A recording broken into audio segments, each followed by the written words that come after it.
बिहार की राजनीति में एक ऐसा सवाल उठ रहा है जो बीजेपी की अंदरूनी दीवारों से बाहर तक आ गया है और वो सवाल है, क्या मुख्यमंत्री सम्राट चौधरी जानबूझकर विजय सिन्हा को निशाना बना रहे हैं?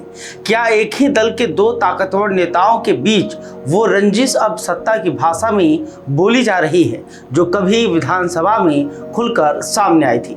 नमस्कार, मैं हूं परमवीर सिंह और आप देख रहे हैं बिहार न्यूज टुडे।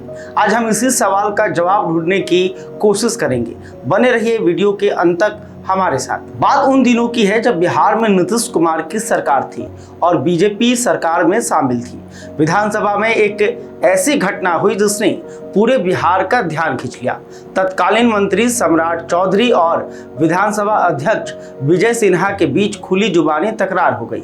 सम्राट चौधरी ने ए और ओ जैसे अपमानजनक लहजे में विजय सिन्हा को संबोधित किया था और जो सबसे ज्यादा चर्चा में रहा वो था उनका उंगली दिखाना, वो उंगली जो अध्यक्ष की कुर्सी की तरफ उठी थी। अरे ठीक है, समीक्षा कर लीजिएगा। बहुत व्याकुल नहीं होना है, बहुत व्याकुल नहीं होना है, आंशिक सकारात्मक है। आप एक चीज आपस लीजिए इस सबको, आपस लीजिए इस सबको। नहीं, माननीय वापस मंत्री ही जी है। आपस लीजिए। नहीं हैं? वो आप अध्यक्ष आपस लीजिए जी, सबको। अध्यक्ष जी ऐसे नहीं चलता है। विजय सिन्हा उस वक्त सिर्फ इतना बोल सके थे, आपस लीजिए, लेकिन वो तीन शब्द बहुत कुछ कह गए। एक विधानसभा अध्यक्ष की बेबसी, एक सहयोगी की अनदेखी और एक ऐसा घाव जो सार्वजनिक था।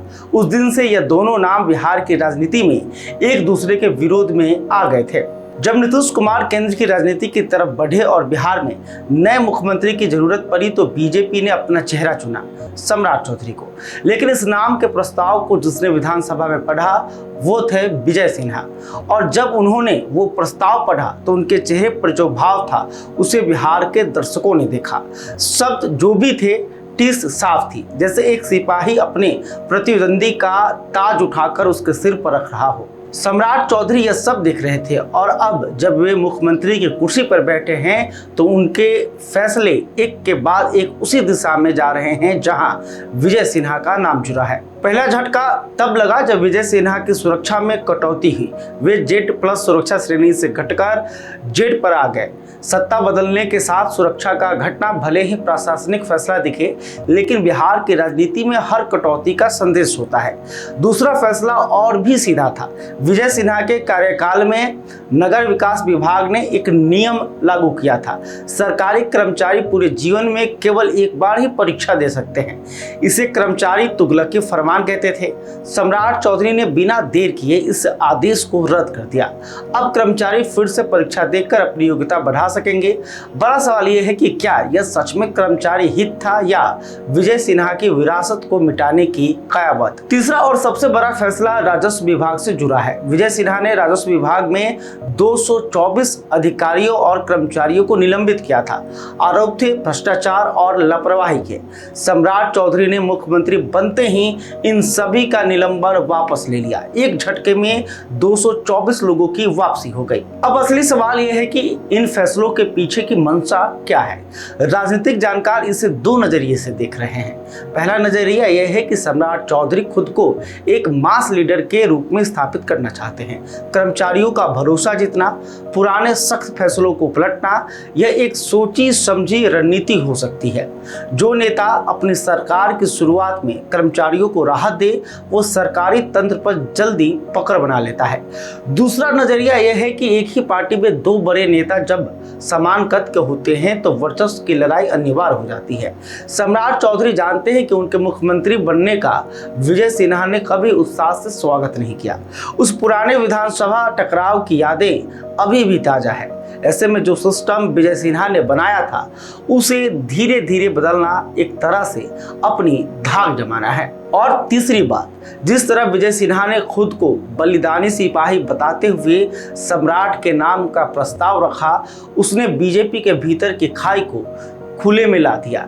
यह दरार जितनी गहरी दिखेगी उतना ही नेतृत्व के लिए खतरनाक होगी। सम्राट संभवतः इसी असंतोष को जड़ से खत्म करना चाहते हैं। सोशल मीडिया पर यह मुद्दा खूब गर्म है। एक बड़ा धड़ा कह रहा है कि राजस्व विभाग जैसे संवेदनशील महकमे में 224 निलंबित कर्मचारियों को एक झटके में वापस लाना यह भ्रष्टाचार के लिए खुला टेंडर है। लोग पूछ रहे हैं कि जिन पर आरोप थे क्या उनकी जांच पूरी हुई, क्या उन्हें बाइज्जत बरी किया गया, या बस एक राजनीतिक फैसले ने 224 मामले को एक साथ बंद कर दिया। एक और सवाल जो उठ रहा है कि कर्मचारी लॉबी कितनी ताकतवर है बिहार में?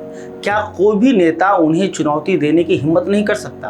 क्या यह सुशासन है या सुविधावाद? और जो सबसे बड़ा सवाल है कि जब एक ही दल के दो स्तंभ आपस में टकराएंगे तो नुकसान किसका होगा? क्या बीजेपी बिहार में एकजुट रह पाएगी या यह अंदरूनी दरार उसे कमजोर कर देगी? तो देखिए, यह सिर्फ दो नेताओं की आपसी रंजिश नहीं है, यह बिहार की राजनीति का वो आईना है जिसमें दिखता है कि सत्ता कैसे बदलती है और बदलाव के साथ पुराने हिसाब कैसे चुकाए जाते हैं। सम्राट चौधरी गलत हैं या सही, यह फैसला आपको करना है, लेकिन जनता को यह पूछने का हक जरूर है कि जो फैसले हो रहे हैं वो बिहार के हित में हैं या सियासी अखाड़े में अपनी ताकत दिखाने के लिए। अगर आप इससे सहमत हैं तो वीडियो को लाइक करिए, चैनल को सब्सक्राइब करिए और अपनी राय कमेंट में जरूर बताइए। मिलते हैं फिर अगले वीडियो में, तब तक के लिए बहुत बहुत धन्यवाद।